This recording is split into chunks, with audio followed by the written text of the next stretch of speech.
ಸಮರ್ಪಕ ಮಳೆಯಾಗದ ಕಾರಣ ಮುಂಗಾರು ಬೆಳೆಗಳು ಸಂಪೂರ್ಣ ಹಾನಿಗೊಳಗಾಗಿದ್ದು, ರಾಯಚೂರು ಜಿಲ್ಲೆಯನ್ನು ತಕ್ಷಣ ಬರಪೀಡಿತ ಪ್ರದೇಶವೆಂದು ಘೋಷಿಸಿ ರೈತರಿಗೆ ವಿಶೇಷ ಪರಿಹಾರ ನೀಡಬೇಕೆಂದು ಕರ್ನಾಟಕ ರಾಜ್ಯ ರೈತ ಸಂಘ ಹಾಗೂ ಹಸಿರು ಸೇನೆ ಜಿಲ್ಲಾ ಘಟಕ ಒತ್ತಾಯಿಸಿದೆ. ನಗರದಲ್ಲಿ ಸೋಮವಾರ ನಡೆದ ಸುದ್ದಿಗೋಷ್ಠಿಯಲ್ಲಿ ಮಾತನಾಡಿದ ಕರ್ನಾಟಕ ರಾಜ್ಯ ರೈತ ಸಂಘ ಹಾಗೂ ಹಸಿರು ಸೇನೆ ರಾಯಚೂರು ಜಿಲ್ಲಾಧ್ಯಕ್ಷ ನರಸಿಂಹನಾಯಕ ಕಮಲಪೂರು, ಮಳೆ ಕೊರತೆಯಿಂದ ನವಣೆ, ರಾಗಿ, ಹೆಸರು, ಅಲಸಂದೆ, ಉದ್ದು, ಎಳ್ಳು ಸೇರಿದಂತೆ ಮುಂಗಾರು ಹಂಗಾಮಿನ ಸಿರಿಧಾನ್ಯ ಬೆಳೆಗಳು ಒಣಗಿ ರೈತರು ಭಾರಿ ನಷ್ಟ ಅನುಭವಿಸುತ್ತಿದ್ದಾರೆ. ಸರ್ಕಾರ ರೈತರ ಸಂಕಷ್ಟವನ್ನು ಗಂಭೀರವಾಗಿ ಪರಿಗಣಿಸಿ ತಕ್ಷಣ ನೆರವಿಗೆ ಧಾವಿಸಬೇಕೆಂದು ಆಗ್ರಹಿಸಿದರು. ದೀರ್ಘಾವಧಿ ಬೆಳೆಗಳನ್ನು ಉಳಿಸಿಕೊಳ್ಳಲು ರೈತರು ಹರಸಾಹಸ ಪಡುತ್ತಿದ್ದು, ಡಿಎಪಿ ಹಾಗೂ ಕಾಂಪ್ಲೆಕ್ಸ್ ಸೇರಿದಂತೆ ಅಗತ್ಯ ರಸಗೊಬ್ಬರದ ಕೊರತೆ ಎದುರಾಗಿದೆ. ಪ್ರಾಥಮಿಕ ಕೃಷಿ ಪತ್ತಿನ ಸಹಕಾರ ಸಂಘಗಳ ಮೂಲಕ ಸಾಕಷ್ಟು ರಸಗೊಬ್ಬರವನ್ನು ವಿತರಿಸಬೇಕೆಂದು ಅವರು ಒತ್ತಾಯಿಸಿದರು.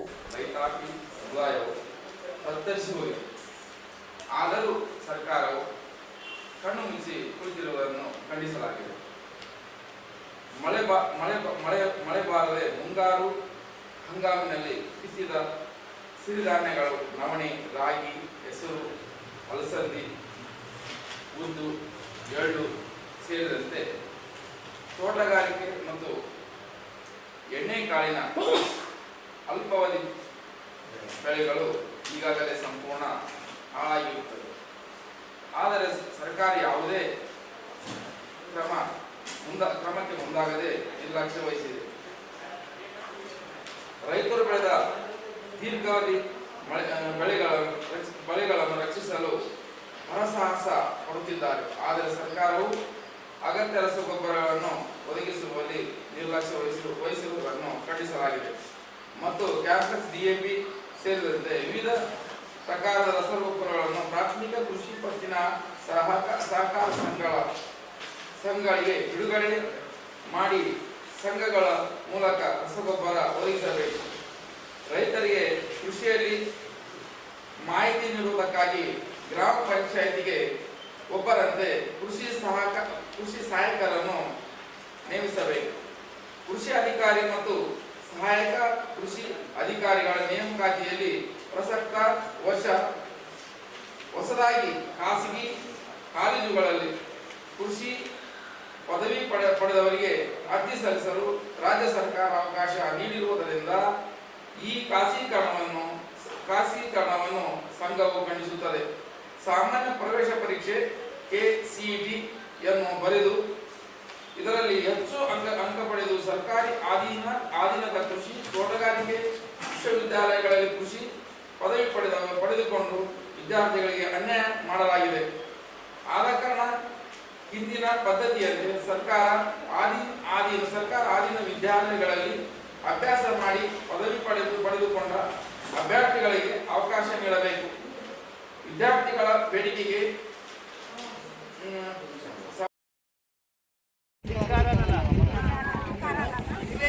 ರಾಯಚೂರಿನಲ್ಲಿ ದೇವರಾಜು ಅರಸು ವಿಶೇಷ ವರ್ಗ ಯೋಜನೆ ಅಡಿ ಅರ್ಜಿ ಸಲ್ಲಿಸಿರುವ ಫಲಾನುಭವಿಗಳಿಗೆ ನಿವೇಶನ ಮಂಜೂರು ಮಾಡುವಂತೆ ಆಗ್ರಹಿಸಿ ರಾಯಚೂರು ಸ್ಲಂ ನಿವಾಸಿಗಳ ಕ್ರಿಯಾವೇದಿಕೆ ಜಿಲ್ಲಾ ಅಧಿಕಾರಿಗಳಿಗೆ ಮನವಿ ಸಲ್ಲಿಸಿತು.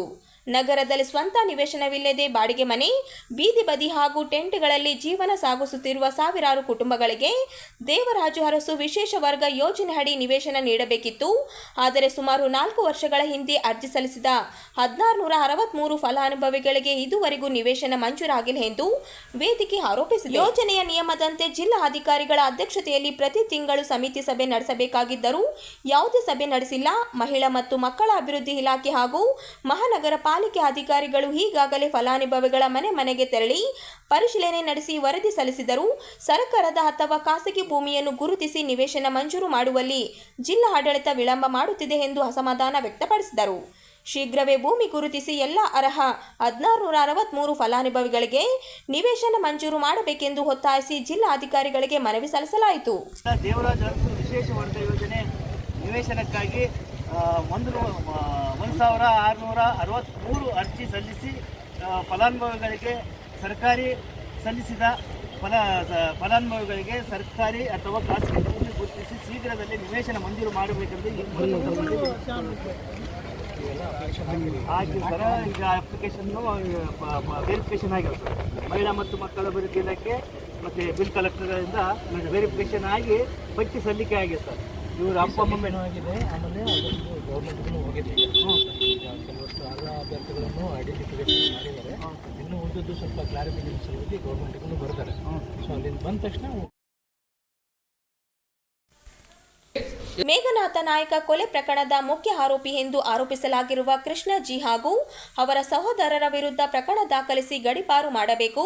ಜೊತೆಗೆ ಪ್ರಕರಣದ ತನಿಖೆಯನ್ನು ಸಿಐಡಿಗೆ ವಹಿಸಿ ನೈಜ ಆರೋಪಿಗಳ ವಿರುದ್ಧ ಕಠಿಣ ಕಾನೂನು ಕ್ರಮ ಜರುಗಿಸಬೇಕೆಂದು ಮುಖ್ಯಮಂತ್ರಿ ಡಿಕೆ ಶಿವಕುಮಾರ್ ಹಾಗೂ ಗೃಹ ಸಚಿವ ಪ್ರಿಯಾಂಕ ಖರ್ಗೆ ಅವರಿಗೆ ಪತ್ರಿಕಾಗೋಷ್ಠಿಯ ಮೂಲಕ ಕರ್ನಾಟಕ ರಕ್ಷಣಾ ವೇದಿಕೆ ಜಿಲ್ಲಾಧ್ಯಕ್ಷ ವಿನೋದ್ ರೆಡ್ಡಿ ಎಂ ಆಗ್ರಹಿಸಿದರು. ನಗರದ ಪತ್ರಿಕಾ ಭವನದಲ್ಲಿ ಸೋಮವಾರ ನಡೆದ ಸುದ್ದಿಗೋಷ್ಠಿಯಲ್ಲಿ ಮಾತನಾಡಿ, ರಾಯಚೂರು ತಾಲೂಕಿನ ಗಿಲಸ್ಗೂರು ಹೋಬಳಿ ಅಂಚಿನಾಳ ಗ್ರಾಮದ ಮಾಜಿ ಗ್ರಾಮ ಪಂಚಾಯಿತಿ ಅಧ್ಯಕ್ಷ ಮೇಘನಾಥ ನಾಯಕ ಅವರು ಪೆಟ್ರೋಲ್ ಬಂಕ್ನಲ್ಲಿ ನಡೆದ ಹಲ್ಲೆಯಿಂದ ಮೃತಪಟ್ಟಿರುವುದು ಜಿಲ್ಲೆಯ ಜನರಲ್ಲಿ ಆತಂಕ ಮೂಡಿಸಿದೆ. ಪ್ರಕರಣವನ್ನು ಕೇವಲ ಹಣದ ವಿಚಾರಕ್ಕೆ ನಡೆದ ಜಗಳವೆಂದು ಪರಿಗಣಿಸದೆ ಅದರ ಹಿಂದೆ ಇರುವ ಎಲ್ಲ ಆಯಾಮಗಳನ್ನು ತನಿಖೆ ಮಾಡಿ ಸತ್ಯಾಂಶವನ್ನು ಹೊರತೆಗೆದುಕೊಳ್ಳಬೇಕು ಎಂದು ಆಗ್ರಹಿಸಿದರು.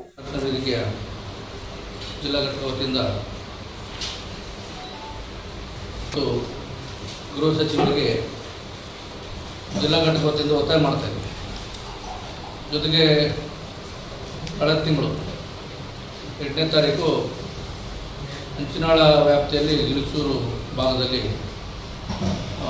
ಪೆಟ್ರೋಲ್ ಬಂಕ್ನಲ್ಲಿ 10 ರೂಪಾಯಿ ವಿಚಾರದಲ್ಲಿ ಕೊಲೆ ಜೀವವೈಕಲ್ಯ ವಿಚಾರದಲ್ಲಿ ಆ ಪ್ರಕರಣ ತಮಗೆಲ್ಲ ಗೊತ್ತಿದ್ದ ವಿಚಾರ. ಆ ಪ್ರಕರಣವನ್ನು ಮಾನ್ಯ ಜಿಲ್ಲಾ ಪೊಲೀಸ್ ವರಿಷ್ಠಾಧಿಕಾರಿಗಳು ಹಿಂಗೆ 10 ರೂಪಾಯಿ ಬಂದರು, ಜಗಳ ಆಡಿದ್ರು, ಮುಗಿದೋದು ಕಥೆಯನ್ನು ಕಣ್ಣು ಮಾಡಿ ಮುಗಿಸ್ಬಿಟ್ಟು. ಆದರೆ ಪ್ರಕರಣ ಉದ್ದೇಶ ಬೇರೆಯೇ ಇದೆ. ಆ ಪ್ರಕರಣದ ಹಿಂದಗಡೆ ಕಿಂಪಿನ್ಗಳು ಬೇರೆಯವರಿದ್ದಾರೆ. ಜೊತೆಗೆ ಆವತ್ತಿನ ದಿನ 8ನೇ ತಾರೀಕಿನ ದಿನ ಪೆಟ್ರೋಲ್ ವಿಚಾರದಲ್ಲಿ ರವಿ ಕುಮಾರ್ ಅಂತೇಳಿ ಹುಡುಗ ಮೇಘನಾಥನವರ ಫ್ರೆಂಡು ಹಳೆಯನೋ ಪೆಟ್ರೋಲ್ ಹಾಕ್ಸಕ್ಕೆ ಹೋಗ್ತಾರೆ. ಪೆಟ್ರೋಲ್ ಹಾಕ್ಸಕ್ಕೆ ಹೋದಾಗ ಅಲ್ಲಿ 10 ರೂಪಾಯಿ ವಿಚಾರ 110 ರೂಪಾಯಿ ಪೆಟ್ರೋಲ್ ಹಾಕ್ಸಂತಾನೆ, 100 ರೂಪಾಯಿ ಕೊಡ್ತಾ 10 ರೂಪಾಯಿ ಇಲ್ಲ ಅಂತ. ಸರ್ವೇ ಸಾಮಾನ್ಯ ಲೋಕಲ್ 10-20 ರೂಪಾಯಿ ಸಾಮಾನ್ಯವಾಗಿ ಯಾರ್ಯಾರು ಇದು ಮಾಡೋದು. ಅವ್ನಿಗೆ ಇಲ್ಲಿ ಏನಾಗಲ್ಲ ಅಂತ ನೋಡಕ್ ಸಿಗಲ್ಲ. ಅರೆ ಸಾಮಾನ್ಯಕ್ಕೆ ಸರಿ ಜಗಳ ಆಗಲ್ಲ. ನೀನು ಸಾಮಾನ್ಯ ಜ್ಞಾನ ಪೆಟ್ರೋಲ್ ಬಂಕ್ ಮಾಲರಿಗೆ ಸಾಮಾನ್ಯ ಗ್ರಾಮ ಪಂಚಾಯತ್ ಅಧ್ಯಕ್ಷ ರಾಜಕಾರಣ ಬಿಟ್ಬಿಡು. ಸಾಮಾನ್ಯವಾಗಿ ನಿಮ್ಮ ಮನೆಯವರು ಯಾರು ಏನಾದ್ರು ಈ ರೀತಿ ಪ್ರವೃತ್ತಿ ಮಾಡ್ತಾರೆ. ಮೊದಲು ಮಾನ್ಯ ಪೊಲೀಸ್ ವರಿಷ್ಠಾಧಿಕಾರಿಗಳನ್ನ ಈ ವಿಚಾರದಲ್ಲಿ ಕೂಡಲೇ ಕೃಷ್ಣೋಜಿ ಸೋದರರು ಮತ್ತು ಪೆಟ್ರೋಲ್ ಬಂಕ್ ಮಾಲೀಕರ ಮೇಲೆ ಎಫ್ಐಆರ್ ದಾಖಲಾಗಬೇಕು. ಎಫ್ಐಆರ್ ದಾಖಲಾಗಿ ಜೊತೆಗೆ ಮಾನ್ಯ ಕರ್ನಾಟಕ ರಕ್ಷಣಾ ವೇದಿಕೆ ಜಿಲ್ಲಾ ಘಟಕ ಒತ್ತಾಯ ಮಾಡ್ತದ, ಈ ಕೊಲೆಯಾದ ಮೇಘನಾಥ್ ಕುಟುಂಬಕ್ಕೆ 1 ಕೋಟಿ ರೂಪಾಯಿ ನೀವು ಸರ್ಕಾರದಿಂದ ಕೊಡಿಸ್ತಾರೋ, ಹಿಡಿದ ಪೆಟ್ರೋಲ್ ಬಂಕ್ ಕೃಷ್ಣೋಜಿನ ಕೊಡಿಸ್ತಾರೋ ನಿಮ್ ವಿಚಾರ ಬಿಟ್ಟಿದ್ದು ಜಿಲ್ಲಾಡಳಿತ ಮತ್ತು ಜಿಲ್ಲಾ ಪೊಲೀಸ್ ವರಿಷ್ಠಾಧಿಕಾರಿಗಳಿಗೆ ನಾನು ಒತ್ತಾಯ ಮಾಡ್ತಾ ಇದ್ದೀನಿ. ಅನೇಕ ಪ್ರಕರಣಗಳು ಕೊಟ್ಟಿವಿ ಸರ್. ನಾವು ಮನೆ ಪತ್ರಕರ್ತರು ಇವರಿದ್ದೀವಿ, ನಮ್ಮ ಮನೆಗೆ ನಾವು ಯಾರು ಕೇಳ್ತಾ ಇಲ್ಲ. ಅಕ್ರಮ ಹೆಂಡ, ಅಕ್ರಮ ಸಿಎತ್ ಕೊಡೋರು, ಅದ್ಯಾವ್ದು ನಾಟಕ, ಜೂಜಾಟ ಎಲ್ಲ ವಿಚಾರದಲ್ಲಿ ಕೊಟ್ಟಿವಿ. ಸಣ್ಣ ಸಣ್ಣ ಇಲಾಖೆಗಳಲ್ಲಿ ಉತ್ತರ ಕೊಡ್ತಾರೆ ಮಾನ್ಯ ಜಿಲ್ಲಾಧಿಕಾರಿಗಳು, ಮಾನ್ಯ ಪೊಲೀಸ್ ವರಿಷ್ಠಾಧಿಕಾರಿಗಳು. ನಾನು 15 ವರ್ಷ ಜಿಲ್ಲಾಧ್ಯಕ್ಷ ಕೆಲಸ ಮಾಡಿದ್ದೀನಿ. ರಾಯಚೂರು ಜಿಲ್ಲೆಯ ಲಿಂಗಸ್ಕೂರಿನಲ್ಲಿ ಬಿಜೆಪಿ ಜಿಲ್ಲಾಧ್ಯಕ್ಷ ಹಾಗೂ ಶಾಸಕರ ಸಹೋದರ ನಡುವೆ ವಾಗ್ವಾದ ನಡೆದು ಬಳಿಕ 2 ಗುಂಪುಗಳ ನಡುವೆ ನೂಕಾಟ ತಳ್ಳಾಟ ನಡೆದಿದೆ. ಲಿಂಗಸ್ಕೂರು ಶಾಸಕ ಮಾನಪ್ಪ ವಜ್ಜಲ್ ಅವರ ಸಹೋದರ ಕರಿಯಪ್ಪ ವಜ್ಜಲ್ ಹಾಗೂ ಬಿಜೆಪಿ ಜಿಲ್ಲಾಧ್ಯಕ್ಷ ವೀರನಗೌಡ ಲೆಕ್ಕಿಹಾಳ ನಡುವೆ ಹಣದ ವಿಚಾರವಾಗಿ ಮಾತಿನ ಚಕಮಕ ನಡೆದಿದೆ. ಈ ವೇಳೆ ಇಬ್ಬರು ಪರಸ್ಪರ ಅವ್ಯಾಚ ಶಬ್ದಗಳಿಂದ ನಿಂದಿಸಿಕೊಂಡಿದ್ದಾರೆ ಎನ್ನಲಾಗಿದೆ. ಬಳಿಕ ಬೆಂಬಲಿಗರು ಪರಸ್ಪರ ಕೈ ಮೀಲಾಯಿಸಿದ್ದು ಸ್ಥಳದಲ್ಲಿ ಕೆಲ ಕಾಲ ಉದ್ವಿಗ್ನ ವಾತಾವರಣ ನಿರ್ಮಾಣವಾಗಿದೆ. ನಿಮ್ಮ ಹೆಂಡತಿಯನ್ನು ಜಿಲ್ಲಾ ಪಂಚಾಯಿತಿ ಸದಸ್ಯ ಮಾಡಲು ಹಗಲು ರಾತ್ರಿ ಓಡಾಡಿದ್ದಾನೆ ಎಂದು ಜಿಲ್ಲಾ ಅಧ್ಯಕ್ಷರು ಆರೋಪಿಸಿದ್ದಾರೆ. ಇದಕ್ಕೆ ಪ್ರತಿಕ್ರಿಯಿಸಿದ ಕರಿಯಪ್ಪ ವಜ್ಜಲ್, ಯಾರು ಸುಮ್ಮನೆ ಮಾಡಿಲ್ಲ, ಅವರಿಗೆ ಹಣ ನೀಡಿದ್ದೇನೆ ಎಂದು ಹೇಳಿದ್ದಾರೆ. ಘಟನೆ ಲಿಂಗಸ್ಕೂರು ಠಾಣಾ ವ್ಯಾಪ್ತಿಯಲ್ಲಿ ನಡೆದಿದೆ. ಅದು ಕೊಟ್ಟದನ್ನ ಅದು ಯಾವ ತರ ಹೌದಪ್ಪ. ನಿನ್ನ ಸಲಾಗ ನೀನ್ ಅಂದ್ರೆ ಜಡ್ಪಿ ಮೆಂಬರ್ ಮಾಡಕ, ನಿಮ್ಮ ಅಣ್ಣನ ಮೇಲೆ ಮಾಡಕ ಹಗಲಿನ 10,000 ಮಾಡಿವಿ.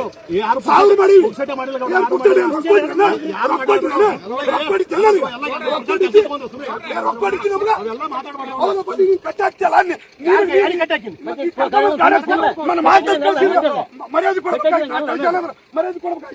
ಮಾತು ಕಳ್ಸಿದ್ರೆ ನೀನು ಒಪ್ಪಿಗೆ ಕರ್ಕೊಂಡು ಹೋಗಕ್ಕೆ ಹೇಳ್ತಿ ಅಂತ ಸರಿ ಅಲ್ಲ. ಏನ ನಿಂತ ಕೊಟ್ಟಿರ್ಬೋದು, ಅವ್ರ ಕರಕ್ಕಾಗಲ್ಲ, ಕಿತ್ಕೊಳ್ಳಕ್ಕಾಗಲ್ಲ.